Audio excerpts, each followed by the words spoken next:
no creo que se nos vaya a deshacer.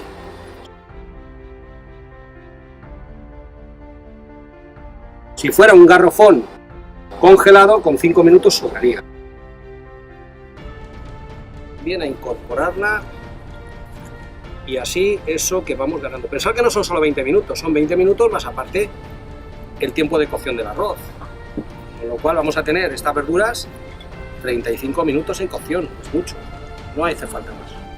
La tabella y el garrofón, judías frescas, aquí de Valencia.